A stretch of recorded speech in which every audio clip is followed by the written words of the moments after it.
말씀은 시편 55편입니다. 시편 55편 1절부터 23절 말씀을 저와 여러분이 교독하도록 하겠습니다. 시편 55편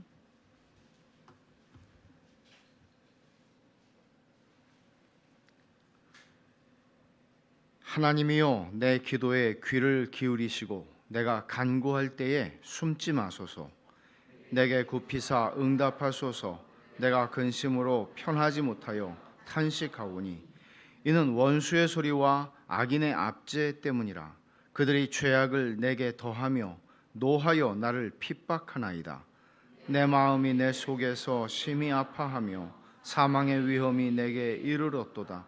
두려움과 떨림이 내게 이르고 공포가 나를 덮었도다. 나는 말하기를 만일 내게 비둘기같이 날개가 있다면 날아가서 편히 쉬리로다. 내가 멀리 날아가서 광야에 머무르리로다.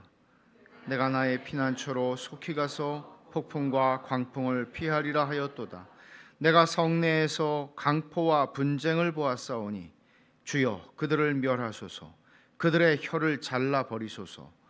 그들이 주야로 성벽 위에 두루 다니니 성중에는 죄악과 재난이 있으며 악독이 그 중에 있고 압박과 속임수가 그 거리를 떠나지 아니하도다.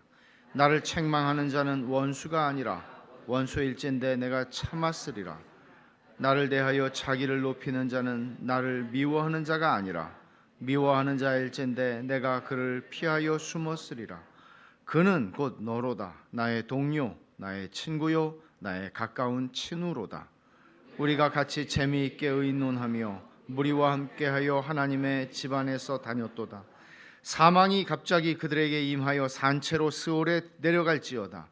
이는 악독이 그들의 거처에 있고 그들 가운데에 있음이로다. 나는 하나님께 부르짖으리니 여호와께서 나를 구원하시리로다. 저녁과 아침과 정오에 내가 근심하여 탄식하리니 여호와께서 내 소리를 들으시리로다.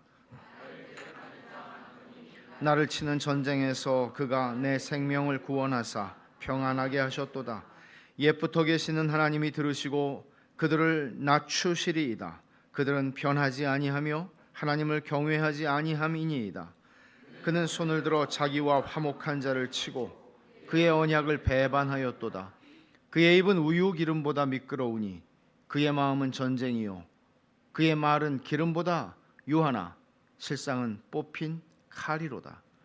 내 짐을 여호와께 맡기라. 그가 너를 붙드시고 의인의 요동함을 영원히 허락하지 아니하시리로다. 하나님이여, 주께서 그들로 파멸의 웅덩이에 빠지게 하시리이다. 피를 흘리게 하며 속이는 자들은 그들의 날에 반도 살지 못할 것이나 나는 주를 의지하리이다. 아멘.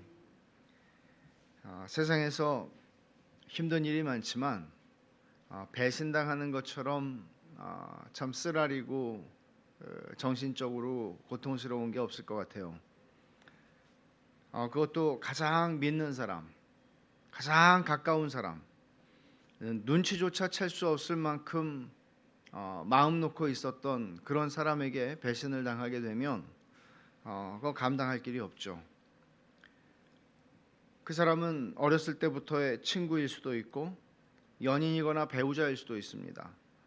또는 뜻을 함께하고 오랜 시간 함께 싸워왔던, 한 길을 걸어갔던 그런 동지일 수도 있습니다.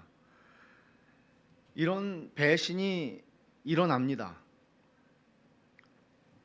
다윗과 요나단 같은 그 사이는 죽음도 그들을 갈라놓을 수 없을 만큼 그들은 그 언약에 충실하게 서로를 향해서 신뢰를 지키고 살았지만 그렇게 다윗과 요나단 같은 사이였다가도 배신을 하는 일들이 일어나는 게 세상입니다.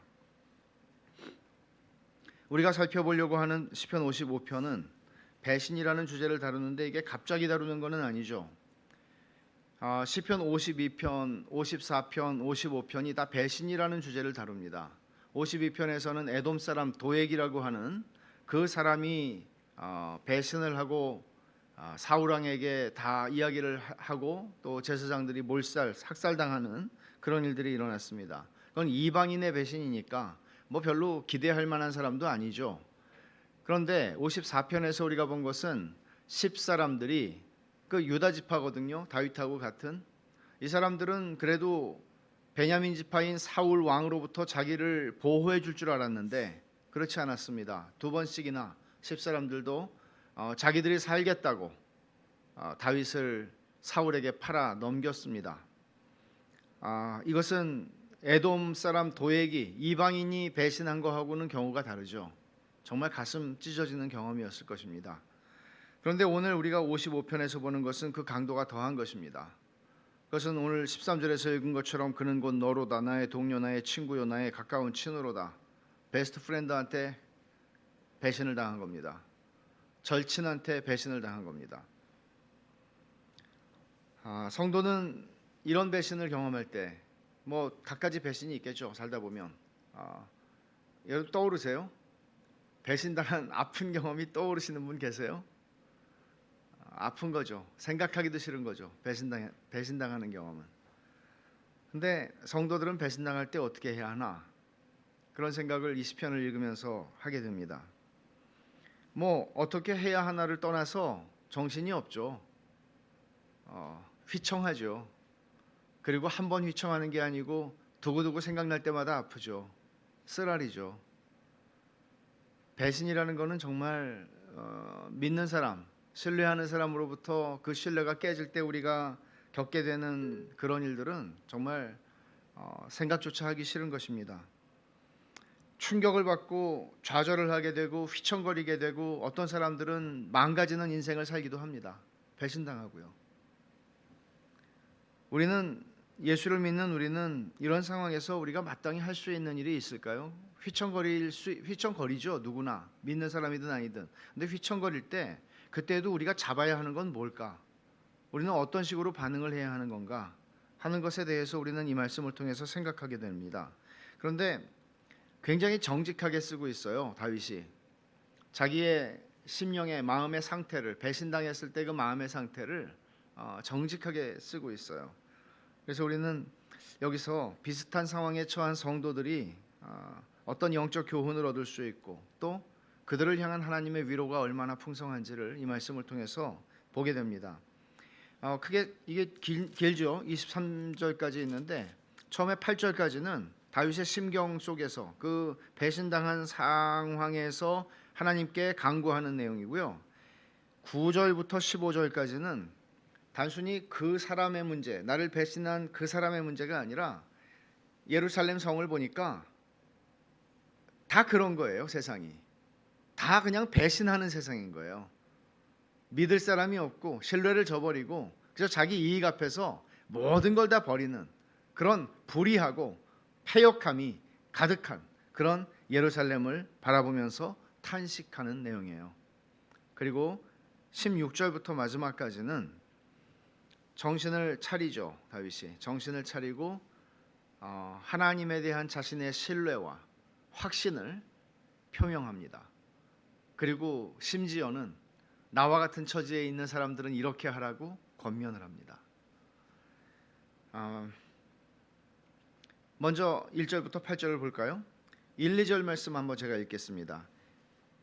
하나님이여 내 기도에 귀를 기울이시고 내가 간구할 때에 숨지 마소서. 내게 굽히사 응답하소서. 보세요. 여기 네 개의 그 요청이 나와요. 귀를 기울여 달래요. 자기 기도에. 그리고 두 번째는 숨지 말래요. 하나님한테. 그리고 세 번째는 내게 굽히시래요. 좀 허리를 굽히셔서 나하고 좀 눈높이를 맞추시라는 거예요. 내가 이렇게 지금 찌그러져 있고 이렇게 지금 비통함에 처해 있는데 이 상황 속으로 좀 굽혀달라는 거예요. 내 처지를 알아달라는 거예요. 그리고 응답하소서. 여기 응답하소서라는 말을 빼면 전부 다 이 소위 신인 동형농적 표현이라고 그러죠. 하나님을 귀가 없으시죠. 하나님 영이시니까. 근데 귀가 있는 것처럼. 그리고 마치 허리를 굽히실 수 있는 우리 사람처럼 그렇게 요청하죠. 그리고 숨지 말라고 그래요. 근데 숨지 말라는 표현은요. 민수기에 있는 말씀을 한번 찾아보면 좋겠는데 이거하고 똑같은 신명기에 똑같은 단어가 사용이 됐는데 한번 찾아보세요. 어떤 동사가 이 숨지 마소서라고 하는 말하고 같은 것인지. 신명기 22장 4절을 한번 찾아보십시오.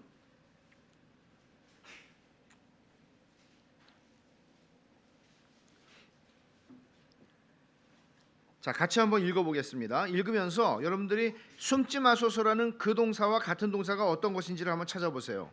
내 형제의 낙이나 소가 길에 넘어진 것을 보거든 못 본 채 하지 말고 너는 반드시 형제를 도와 그것들을 일으킬지니라. 자, 어떤 단어일까요? 어떻게 이렇게 훌륭하세요? 못 본 채 하지 말고, 못 본 채. 그러니까 하나님, 제가 기도하는데 저를 못 본 채 하지 마세요. 그런 얘기예요. 숨지 마시라는 얘기는 이 숨지 않는다. 이거는 못 본 채 한다. 이거는 긍휼을 베풀지 않고, 긍휼이 여겨야 되는 상황인데 긍휼을 베풀 마음이 없어요. 도와줄 의사가 없어요. 그럼 어떻게 해요? 못 본 채 하면 돼요. 내 책임이 아니거든요. 그러면 못 본 채 하면 돼요. 지나가면 돼요. 그렇게 하지 말라고 하나님께 말씀드리는 거예요. 이런 쓰라린 고통 가운데 있는 나를, 내 기도를 못 본 척하지 마세요. 그렇게 얘기하는 거죠. 이게 사실 이런 표현들을 보세요. 우리가 기도할 때에도 하나님 내 기도에 응답해 주세요 라고 기도할 수 있죠. 근데 이런 다양한 표현들을 쓰면서 다윗은 그의 절박함을 이렇게 표현하죠. 하나님 좀 귀를 여기다 갖다 대주세요. 제가 말할 때. 그리고 숨지 마세요. 못 본 척하지 마세요. 그리고 좀 너무 하나님 높으세요. 하나님 좀 굽히셔서 제가 좀 말할 때 하나님이 들으시는구나 하는 걸 알게 해주세요. 지금 그는 그렇게 기도를 하는 거예요. 이런 고통을 겪을 때 신앙을 오해하게 되면 나는 괜찮아요. 나는 믿음이 있기 때문에 괜찮아요. 그렇게 하는 게 신앙이 꼭 좋은 것을 증명하는 방식은 아니에요. 왜냐하면 신앙을 가졌거나 신앙을 가지지 않았거나 배신을 당하는 것은 아픈 거예요. 쓰라린 거예요. 비통한 거예요. 신앙이 있든지 없든지 다 아파요. 그거는 아픈 건데 다윗이 그런 아픈 심정을 여기에 그대로 고백하고 있다는 거죠. 2절 하반절을 보면 내가 근심으로 편하지 못하여 탄식하오니 그랬어요. 세 개의 표현을 써요. 근심이 있다고요. 근심이. 그리고 편안하지가 않아요. 편하지 않아요. 이렇게 누워도 저렇게 누워도 어떻게 서 있어도 앉아 있어도 편하질 않아요. 바람 쐬러 나가도 집안에 있어도 편하질 않아요. 그리고 탄식한다고 그러죠. 여기 탄식한다는 표현은 사실 되게 이게 어떤 표현인가 하면요, 혼란스러워서 내 속에서 난리가 난 거예요. 뭐가 뭔지를 알 수가 없어요. 분간도 할 수가 없어요. 정신이 나간 거예요. 이런 상태를 지금 표현하는 거예요. 아주 모든 게 다 혼란스러워요. 판단도 못 하겠어요. 지금 내가 그런 상태에 있습니다라고 하나님 앞에 말하는 거죠. 그러니까 동료에게서 배신을 겪은 사람이 이런 마음 상태에 이르지 않는다면 그게 어떻게 정상이겠어요? 당연히 이렇게 되겠죠. 그러니까 다윗이 지금 기도를 하는데 벌써 우리가 딱 알 수 있는 거는 뭔가 하면 1, 2절에서 다윗이 평정심을 가지고 기도하는 거 아니구나. 다윗이 지금 하나님께 기도를 하긴 하는데 지금 정신이 나갔구나. 정말 무슨 소리를 하고 있는지도 모를 정도로 정신이 나간 상태에서 불안정한 상태에서 하나님 앞에 지금 나아가고 있는 거구나. 이거를 보게 되죠. 그러니까 때때로 우리들도 기도할 때 언제나 평정심을 가지고 그렇게 기도하게 되지 않아요. 이럴 때가 있죠. 영적인 거인 중에 한 사람인 다윗이 이런 기도를 했다는 것은 어떤 면에서는 우리들에게 위로가 되기도 해요. 3절부터 5절에서는 다윗이 느끼는 자신의 심경 처지를 굉장히 적나라하게 표현하고 있는데 3절 볼까요?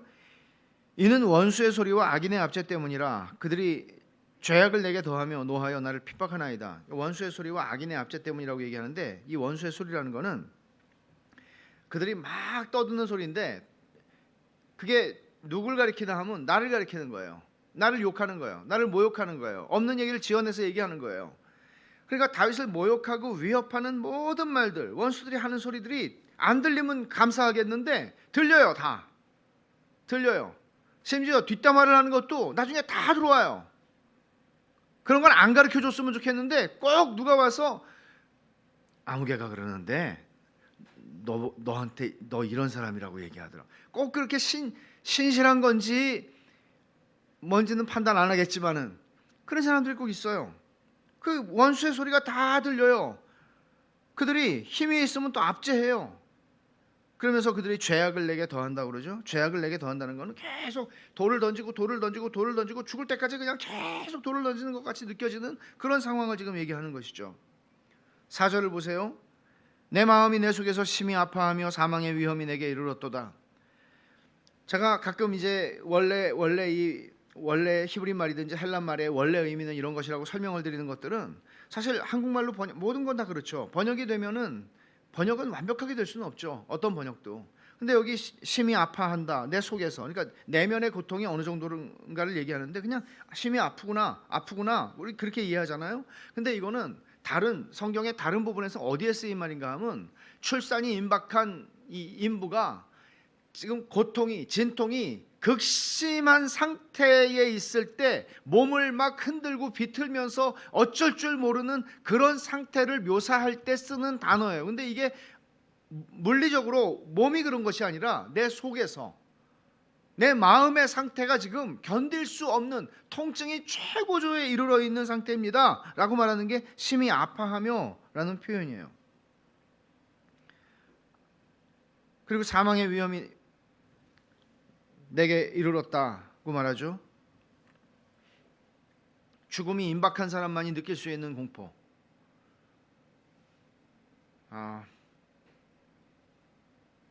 지금 생각하면 저는 저에게 죽음이라고 하는 것이 찾아왔을 때 두려워할 것 같지 않아요. 믿음이 있으니까. 근데 그건 모르는 일이죠. 죽음이라는 것은 두려운 것이에요.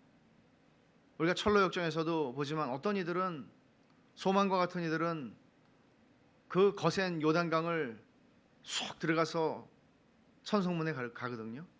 근데 그 신실한 크리스찬은 그 용감무쌍하고 그 어떤 세력에도 무릎 꿇지 않았던 크리스찬은 그 마지막 순간에 두려워하죠. 죽음 앞에서. 그렇다고 해서 천성에 들어가지 못한 게 아니고 들어가지만 두려워해요. 모르겠어요. 우리들은 어떻게 할까요?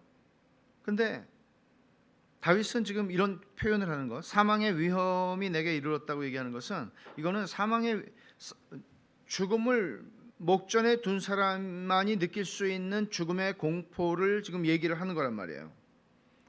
그러니까 많이 느꼈을 거예요. 왜냐하면 우리들도 그럴 수는 있겠지만 다윗의 삶을 보면 그 사람이 얼마나 많은 전쟁을 치른 사람입니까?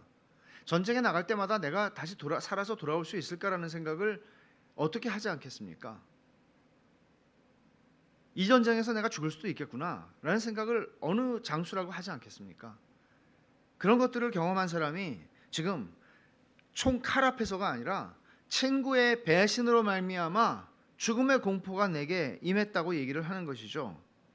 근데 이 사망의 위험이 내게 이르렀도다 하면서 이어서 5절에 설명하는 두려움과 떨림이 같은 표현이에요. 그리고는 공포가 나를 덮었다고 말합니다. 지금 다윗이 하는 이런 표현들은요, 수없이 많은 전쟁에서 죽음의 공포를 경험한 사람이 경험적으로 아는 이야기를 하고 있는 것이라고 보통 이해를 합니다. 그냥 상상으로 죽을 때 이러겠지 이런 게 아니라 그 경험을 한 사람이 그런 표현을 지금 하고 있는 거라고요. 그러면 이런 질문을 할 수 있어요. 진짜 참된 믿음을 가지고 있다면 지금 다윗이 고백하고 있는 이런 마음의 상태들과 이게 공존할 수 있는 건가? 죽음의 공포가 나를 엄습하고 나를 함몰시킬 것 같고 심히 아파하는데 내 내면이 너무 아파서 믿음이 있는 사람이 막 온몸을 뒤틀면서 막 죽겠다고 그러고 어떻게 할 수가 없다고 그러고 이렇게 할 수 있나요? 이런 질문이에요.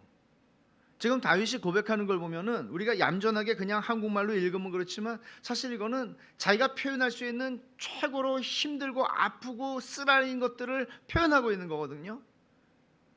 어떻게 어린아이들을 갖다 놓는다면 어린아이들은 막 그냥 아무데나 누워가지고 막 발광을 하잖아요. 어린애들은 지금 내면으로는 다윗이 그렇게 지금 하고 있는 거거든요. 소리 지르면서 말이에요. 참된 믿음이 다윗이 고백하고 있는 이런 심리의 상태와 공존할 수 있나? 사실 이게 우문이에요.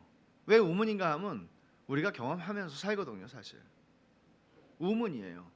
근데 이 우문이 중요한 이유가 있어요. 왜 그런가 하면 우리가 자칫 믿음을 오해하게 되면 우리는 내가 믿는 사람이 이렇게 할 수 없지, 내가 지금 이렇게 하고 있는 건 내가 믿는 사람 맞아? 이런 식으로 우리는 엉뚱한 잘못된 결론에 이를 수도 있단 말이에요. 오늘 이 본문이 보여주는 것은 믿는 사람이 이런 자리에, 이런 영적 상태, 이런 심리적 상태에 이를 수 있다는 것을 보여주는 거예요. 이것만 하더라도 사실 우리가 다 다르겠죠. 심리적으로 바닥을 경험한다는 것을 다 상대적으로 경험하는 것이죠. 그러나 그런 속에서, 그 바닥 속에서 정말 내가 이렇게 하다가 지옥으로 가는 거구나, 이런 생각을 하게 되는 경우도 있을지 몰라요. 근데 오늘 이 말씀은 얼마나 큰 위로인지 몰라요. 다윗이 이 정도였구나. 어떤 상황인지를 특정하고 있지 않아요. 어떤 사람인지, 친구가 누군지. 그러니까 우리는 상상은 할 수 있는데, 뭐 아히도벨일 수도 있고 압살롬일 수도 있고 뭐 상상할 수는 있는데 단정적으로 얘기할 수는 없겠죠. 제가 아까 찬송가 시작할 때 부르면서 샘물과 같은 보혈은 임마누엘 피로다. 사실 임마누엘 피로다 원래는 그렇게 되어 있는데 주님의 피로다라고 바꿨더라고요. 하여간 이번에 사찬송가는 여러모로 저는 불만이 헤아릴 수 없이 많습니다. 할 수 없이 쓰긴 하지만 윌리엄 쿠퍼가 작사한 찬송시입니다. 우리는 윌리엄 쿠퍼가 쓴 시가 한 100개 정도 찬송이 있는데 우리가 알고 있는 거는 유명하게 그거죠. 근데 사실은 우리가 그 전에 사용하던 통합 찬송가에서 있었는데, 그 80장에 있었는데 이번에 새 찬송가에서는 없어진, 사라진 찬송이 있습니다. 주 하나님 크신 능력 참 신기하도다 하는 찬송이에요. 기억이 나시는 분도 계실 것이고 그렇게 많이 불리는 찬송은 아닌데 사실 이 윌리엄 쿠퍼의 대표적인 찬송시입니다.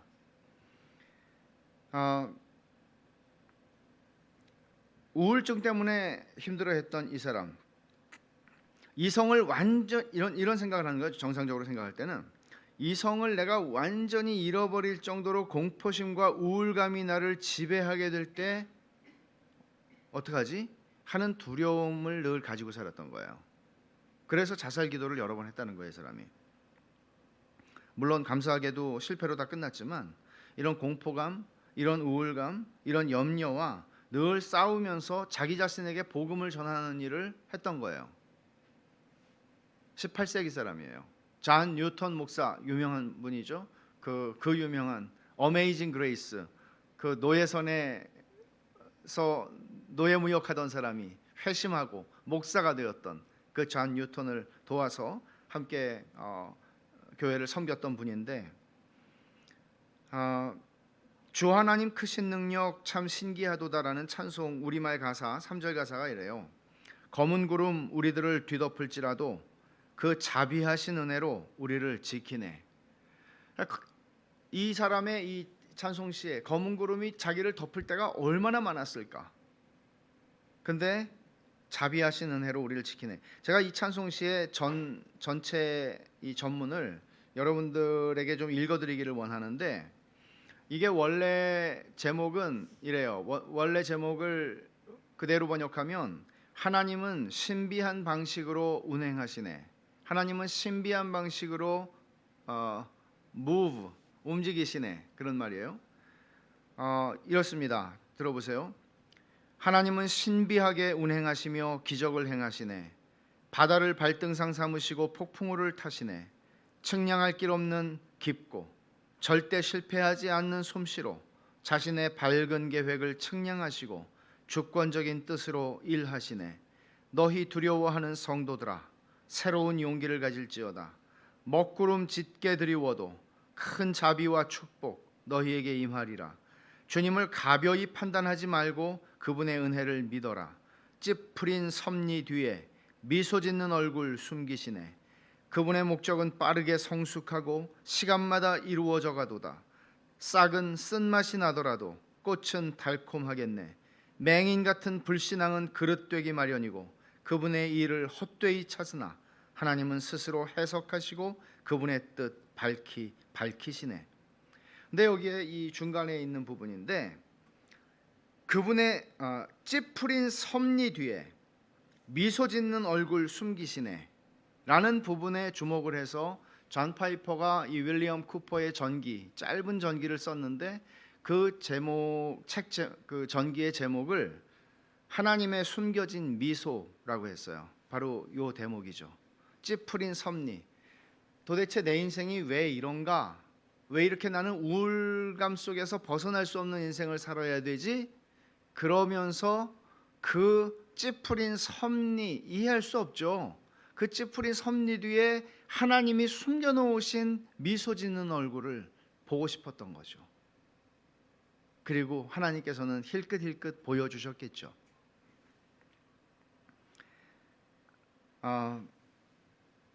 우리는 다윗만 그렇지 않다는 것을 봅니다. 때로는 데이빗 브레이너드 같은 뉴잉글랜드의 인디안 선교사로서 자신의 삶을 드렸던 그 젊은 사람, 29살에 하나님이 데려간 그 젊은 사람도 종종 이런 우울감과 싸워야 했던 것을 우리는 압니다. 다윗을 넘어서, 윌리엄 쿠퍼를 넘어서 우리는 주 예수 그리스도를 생각할 수 있습니다. 예수님이 겟셋마네 동산에서 기도하실 때에도 이런 고뇌와 고통과 공포감을 느끼셨습니다. 우리와 똑같은 완전한 인성을 입으시고 주님은 세상의 악의 벌거벗은 실체를 대면하신 게 겟셋마네 동산에서였습니다. 우리는 악이 얼마나 무시무시한지를 다 보지 못했습니다. 그 벌거벗은 실체를 다 알지 못합니다. 주님은 홀로 겟세마네 동산에서 십자가를 앞에 두시고 우리와 똑같은 연약한 인성을 완전하게 입으신 분께서 그것을 대면하신 것입니다. 그리고 그 세상의 악의 실체에 의해서 고통을 겪으셨습니다. 다윗을 우리는 지금 이 본문에서 보고 있지만 사실은 다윗의 자손으로 오실 위대하신 메시아를 우리는 여기서 겹쳐서 만나게 됩니다. 다윗은 여러분 이런 상황이라면 5절까지 지금 이런 상황이라면 딱 하나 바라는 게 뭐겠어요? 도망가고 싶은 거죠. 이 상황에서 좀 떠나는 거죠. 멀리.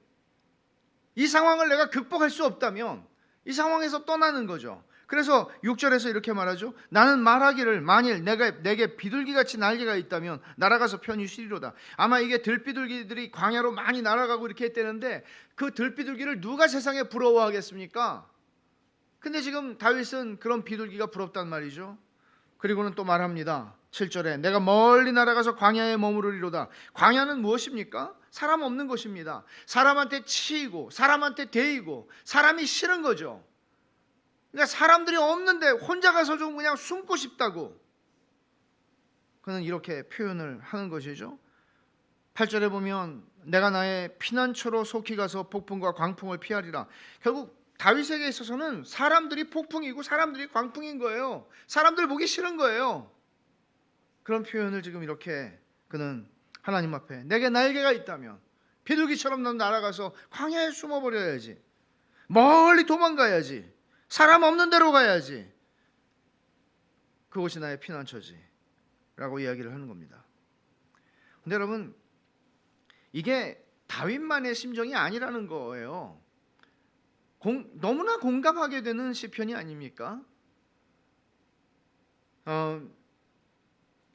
그 위대한 선지자 엘리야가 갈멜산에서 바알과 아세라를 섬기는 850명의 선지자들, 그 가짜 선지자들을 다 물리치고 정말 구약 성경 최고의 멋있는 장면이죠.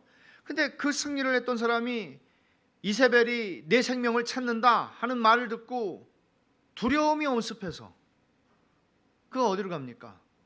최남단 광야로 숨습니다. 광야로 도망갑니다.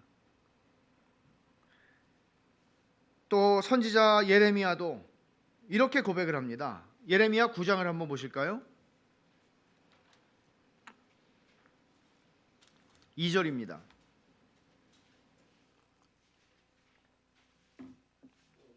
같이 한번 읽겠습니다. 예레미야 9장 2절.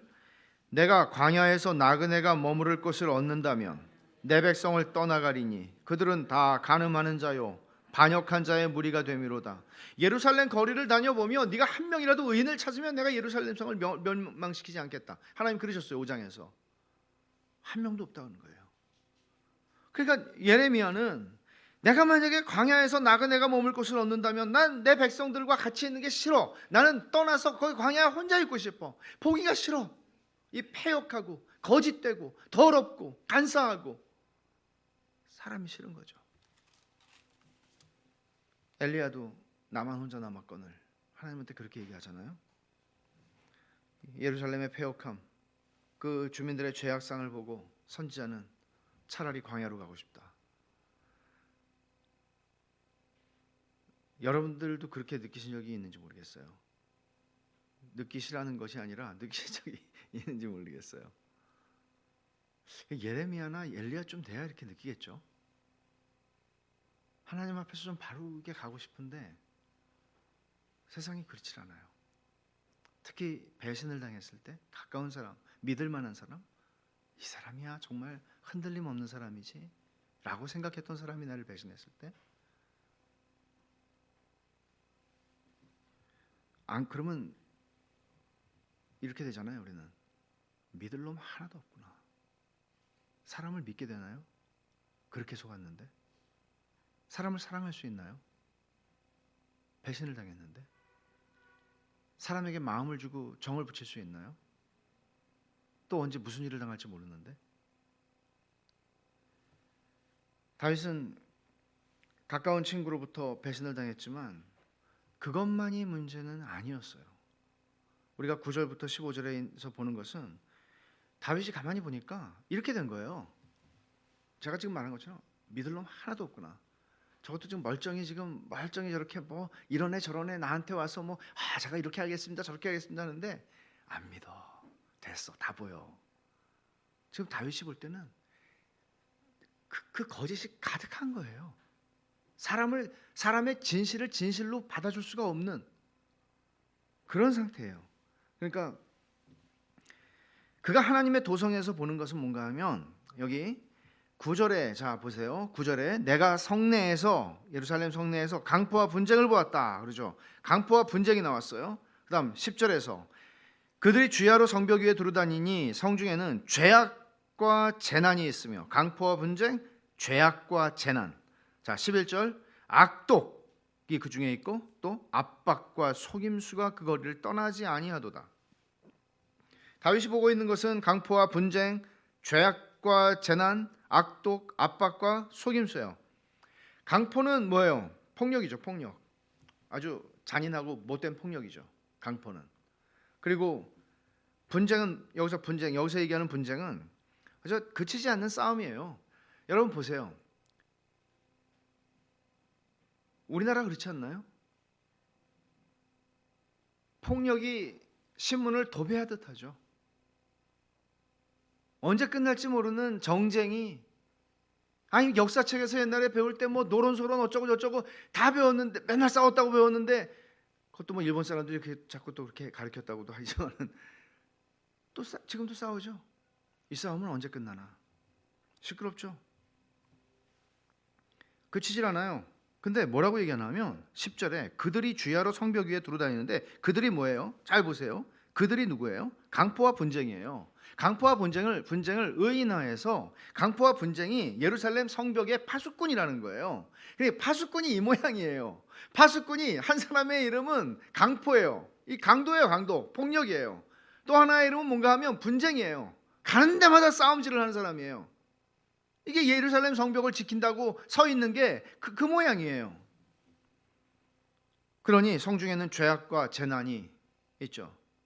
재앙이죠. 재앙이죠. 지도자들이 이렇다면 재앙이죠. 어떤 책임을 맡고 있는 사람들이 이 모양이면 재앙이죠.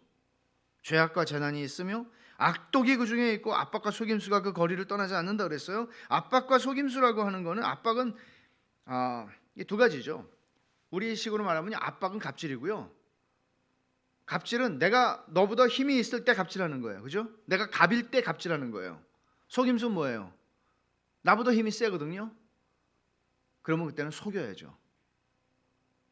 근데 지금 이 압박과 속임수가 그 거리를 떠나지 않는다는 말은 뭔가 하면, 이 예루살렘 거리에 사용해지는 모든 비즈니스와 모든 것들, 이 모든 것들을 지배하는 게 두 가지로 뭔가 하면 압박과 속임수예요. 갑질이 횡행하고 속이고 사기치는 일들이 횡행하는 거예요. 그게 모든 비즈니스 세계를 다 덮고 있는 거예요. 너무나 현대적인 것 같은 느낌이 들죠. 다윗이 여기서 두 가지를 기도해요. 9절에 하반절에 보면 주여 그들을 멸하소서. 이게 첫 번째예요. 그들을 멸하소서. 두 번째, 그들의 혀를 잘라버리소서. 시편에 보면은 좀 무서운 기도가 많이 나와요. 무서운 기도가 많이 나와요. 멸하소서. 근데 여기 뭐 이거는 다 그 같은 기도를 이렇게 표현한 것인데, 혀를 잘라버리라는 얘기는 사실은 이런 뜻이에요. 혀를 혼란케 하소서, 혼잡하게 하옵소서. 여러분 바벨탑 사건을 생각해 보세요. 그들이 자기들의 이름을 내기 위해서 하나님의 하늘에까지 이르는 성을 쌓기를 원했어요. 자기들의 이름을 내기 위해서 하나님을 대적한 거죠. 하나님의 영광과 하나님의 이름을 드러내는 것이 아니라 자기들의 이름과 자기들의 영광을 추구하는 삶을 살았던 거죠. 하나님 없는 인본주의적 삶의 극치를 그들이 드러낸 거죠. 근데 그들이 그 일에 있어서 놀라울 정도로 하나가 되었어요. 하나님께서 그들에게 내려오셔서 그들의 입술을, 그 말을 혼잡하게 하셨어요. 지금 다윗이 얘기하는 게 그거예요. 이게 하나같이 다 예루살렘 성내에 사는 사람들이 압박 아니면, 압제 아니면은 속임수로 다 살아가요. 하나님, 저들의 입을 혼잡하게 해주십시오. 그렇게 기도를 하는 것이죠. 하나님을 더 이상 대적할 수 없도록 협력해서. 이제 시편의 정중앙으로 오는 거예요. 우리가 12절 13절인데요 12절 13절 14절은 시편의 가장 중앙에 있는 이 시편 55편에, 근데 제가 전에도 설명드렸지만 이렇게 대칭 교차 구조 속에서 가운데 있는 게 제일 핵심적인 내용을 담고 있는데, 이제 우리는 원래 알고 읽었지만 앞에서 그냥 아무것도 모르고 읽으면 다윗이 왜 이러지? 다윗이 왜 이러지? 아니 다윗이 왜 이렇게 부정적이고 비관적이지? 알고 보니까 가장 친한 친구가 나를 배신한 거예요. 이런 일이 있었구나. 그거를 이해할 수 있게 하는 게 12절부터 14절에 있는 말씀이에요. 12절 보세요. 나를 책망하는 자는 원수가 아니라, 나를 책망하는 자가 원수가 나에 대해서 뒷담화하고 원수가 나에 대해서 욕하고 비난하고 조롱하고 상관없어요. 근데 원수가 아니래요. 원수일진데 내가 참았으리라. 까짓거 뭐 그런 사람 그런 거지. 근데 그게 아니에요. 나를 대하여 자기를 높이는 자는, 나를 미워하는 자가 아니라, 나를 깎아내리고 자기가 높아지고 하는데 그 사람이 나의 적이 아니에요. 뭐예요? 미워하는 자일진데 내가 그를 피하여 숨었으리라. 그는 곧 너로다. 나의 동료, 나의 친구, 나의 가까운 친으로다. 베스트 프렌드예요. 절친이에요. 어떤 정도의 절친이에요? 14절에 우리가 같이 재미있게 의논하며 무리와 함께하여 하나님의 집안에서 다녔도다. 어렸을 때부터 신앙 안의 친구예요. 어렸을 때부터 신앙 안에서 다윗과 요나단처럼 서로가 언약을 맺고 우리 평생 주님 섬기면서 잘 살자, 그렇게 했던 친구예요. 초등학교 때, 중등부 때, 고등부 때 교회에서 같이 이야기하고 같이 기도하고 같이 그랬던 친구예요. 근데 그 친구가 내가 너무나 잘한다고 생각했던, 우리는 평생 갈 거라고 믿어 의심치 않았던 그 친구가 나를 배신했다고 얘기해요. 그래서 15절에 사망이 갑자기 그들에게 임하여 산채로 스올에 내려갈지어다. 이는 악독이 그들의 거처에 있고 그들 가운데 있음이로다. 다윗이 기도하는 건 사망이 그들에게 임하여 산채로 스올에 내려갈지어다. 이거는 지금 분명히 어떤 장면을 지금 회상하고 있는 건데, 구약 성경에서 다윗의 권위, 모세의 권위에 그 도전을 해서 반역을 일으킨 사람이 있어요. 고라죠. 그 고라와 고라의 자손들이 전부 다 땅이 갈라지고 땅이 그들을 삼키는 죽임을 당하게 되죠. 심판의 죽임을 당하게 되는데 지금 그것을 그대로 지금 생각하면서 그렇게 하나님께서 갚아달라고 하나님께 지금 말하고 있는 거예요. 그럼 여기까지가 이제 다윗의 심경이 바닥으로 내려가면서 신락 같은 그 소망을 하나님께 지금 걸고 있는 거죠. 그런데 이제 16절부터 조금 분위기가 바뀝니다.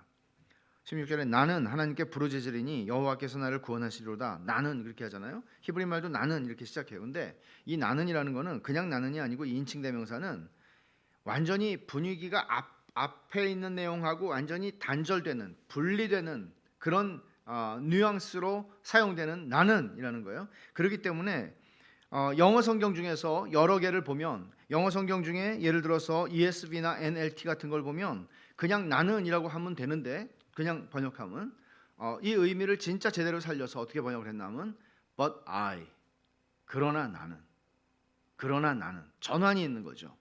그렇게 얘기했어요. 그리고 또 어떤 영어 성경들은 as for me 이렇게 번역할 수 있겠죠. 내 경우에 있어서는 이렇게 번역할 수 있겠죠. 그러니까 다들 그렇게 할지라도 나는 내 경우에는 이렇게 얘기하는 거예요.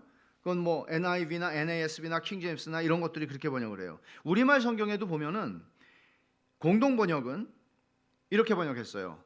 16절에 나는 하나님께 부르짖으리니 그랬잖아요. 근데 공동 번역에서는 나만은 하나님께 부르짖으리니 다 그렇게 할지라도 다 그냥 배신당하고 그러면 내 인생 망가져도 되고 그냥 뭐 세상에 대해서 비관적이고 염사적이고 뭐 그냥 다 망가지고 그렇게 살아도 나만은 이렇게 얘기하는 거예요.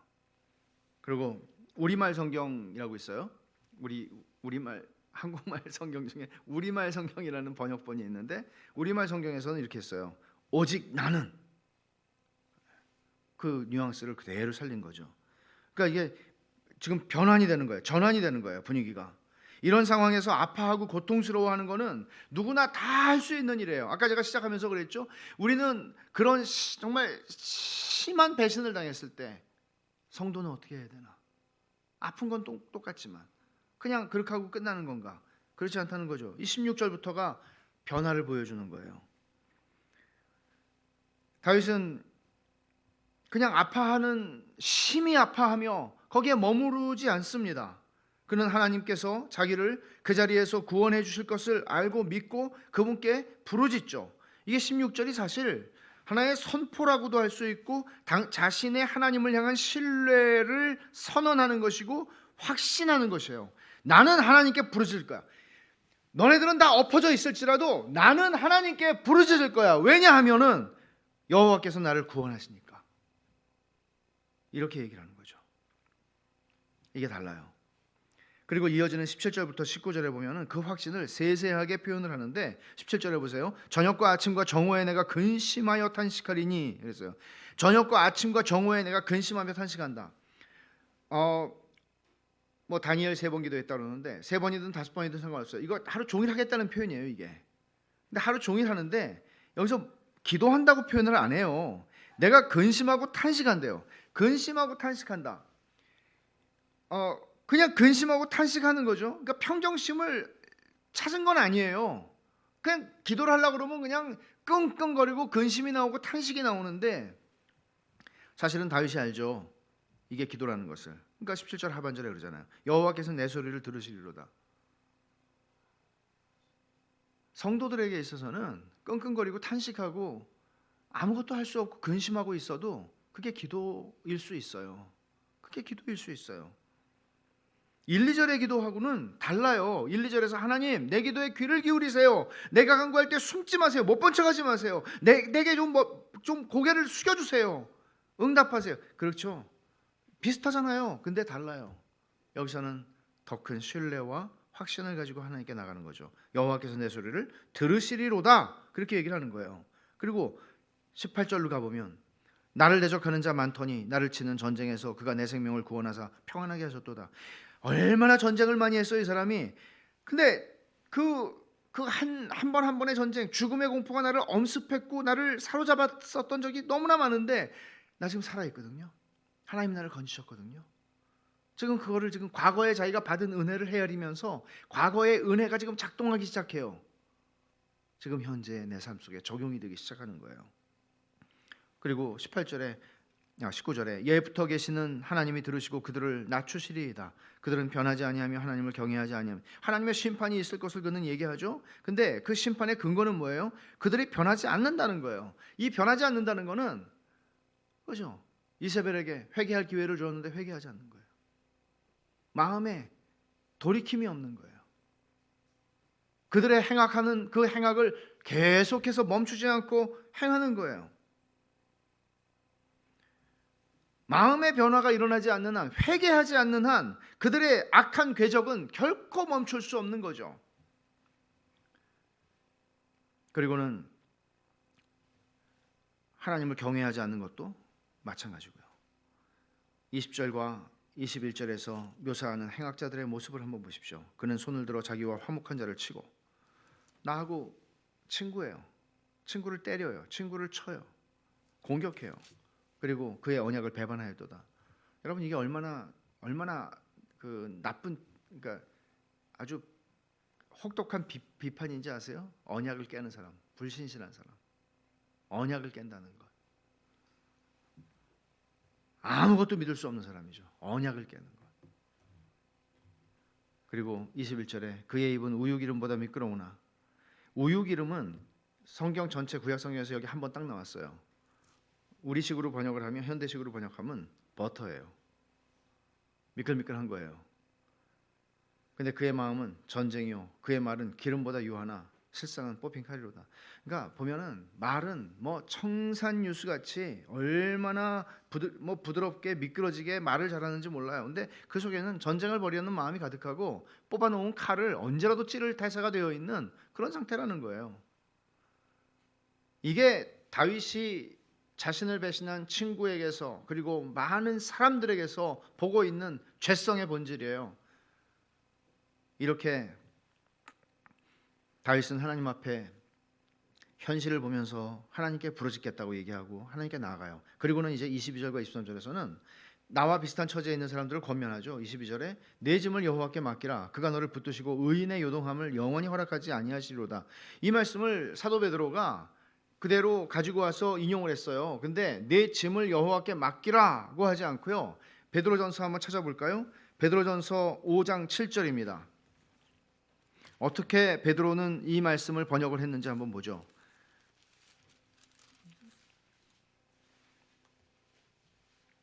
베드로전서 5장 7절 같이 읽겠습니다. 너희 염려를 다 주께 맡기라. 이는 그가 너희를 돌보심이라. 너희 염려를 다 주께 맡기라 그랬어요. 여기 짐을 맡기라고 그랬는데, 짐을 맡기라. 어떤 짐이에요? 지금까지 얘기하던 그 모든 이 마음의 짐이에요. 이걸 다 여호와께 맡기라는 거예요. 그러면 배신을 당했을 때 우리가 할 수 있는 게 뭐죠? 배신은 더 혹독한 배신으로 갚아주는 건가요? 그렇지 않죠. 배신한 사람에게 내가 언젠가 복수의 칼날을 갈다가 복수의 칼을 찌르는 건가요? 그거 아니라는 거죠. 성도밖에 할 수 없는 것, 성도만이 할 수 있는 일이 여기에 있는데, 그건 자기 짐을 하나님께 맡기는 거예요. 내 복수의 칼날도 하나님께 드리는 거예요. 베노의 마지막 장면에서 베노가 칼을 내려놓는 것처럼 하나님께 그걸 드리는 거예요. 그 짐은 어떤 짐일 수도 있어요. 너희 염려를 다 주께 맡기라. 베드로가 번역한 것처럼 염려, 배신으로 말미암아 비통한 마음일 수 있어요. 그대로 갚아주고 싶은 복수하는 마음일 수도 있어요. 다 하나님께 맡기라는 거예요. 이거는 그렇게 한 사람이 할 수 있는 말이에요. 21절까지 해서 다윗은 그걸 한 거예요. 그걸 한 사람이 할 수 있는 말이에요. 저는 이런 말들이 우리 안에 많아졌으면 좋겠어요. 이걸 한 사람들이 이렇게 말할 수 있는 말이 힘이 있는 말이에요. 내 짐을 여호와께 맡기라. 그가 너를 붙드시고 의인의 요동함을 영원히 허락하지 아니하시리로다. 지금 다윗은 무지무지하게 흔들리고 있었어요. 서 있을 수가 없고 누워 있을 수도 없었어요. 그런데 내 짐을 여호와께 맡기라. 그가 너를 붙드시고 의인의 요동함을 영원히 허락하지 아니하시리로다. 어떻게 맡기죠? 그게 기도죠. 그게 기도죠. 기도는 우리 짐을 하나님께 맡기는 믿음의 행위라고요. 여러분 얼마나 짐이 많아요. 우리 인생에 배신 안 당해도. 그러니까 성경에서는 날마다 우리 짐을 지시는 주라고 그러는 거예요. 날마다 새롭게 우리 짐을 지시는 주. 세상에 우리의 짐을 져주시는 분이 계시다는 것은 얼마나 감사한 일이에요. 누구에게 이런 분이 계세요? 그 어떤 짐도 마다하지 않으시고 그 어떤 짐도 무겁다 말씀하지 않으시고 그 짐을 짊어지시는 주님. 끝으로 다윗은 악한 자의 파멸을 위해서 다시 한번 기도하죠. 23절에 하나님이여 주께서 그들로 파멸의 웅덩이에 빠지게 하시리이다. 피를 흘리게 하며 속이는 자들은 압제와 속임수죠. 그들의 날에 반도 살지 못할 것이나. 왜 그렇게 해요? 다 자기들이 오래 살겠다고 하는 짓이거든요. 근데 그들의 날에 반도 채우지 못할 거라고 얘기하면서 다시 한번 말하죠. 나는 그들을 상대하지 않고 나는 주님을 의지하겠습니다. 그들을 상대해서 얻어질 거 아니고 나는 주님을 의지하겠습니다 라고 얘기해요. 하나님께 대한 신뢰와 확신만이 이 배신의 시간에 자기를 붙들어주는 힘이라는 사실을 그는 알고 있는 거죠. 경험한 거죠.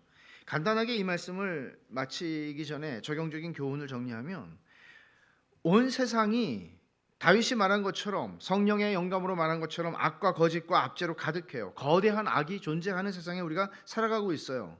이런 세상에서 우리가 믿음의 사람으로 이 땅을 살아간다는 것은 배신당한다는 것은 당연한 거예요. 여러분들은 속이는 자가 되시겠습니까? 이 세상을 살아가기 위해서 속임을 당할 내가 속을지언정 속임을 당할지언정 속일 수는 없습니다. 내가 손해를 입을지언정 손해를 끼칠 수는 없습니다. 알고도 우린 그렇게 살아가라고 부름받지 않았습니다. 배신을 당할지언정 배신을 해서 이기려고 하지 않습니다. 우리가 세상을 이기는 방법은 믿음입니다. 악과 거짓과 압제가 판치는 두려운 세상에서 우리에게 의와 평강과 안전과 행복을 보장하는 것은 주님이지 우리의 세상살이를 살아가는 꾀와 요령과 재주가 아닙니다.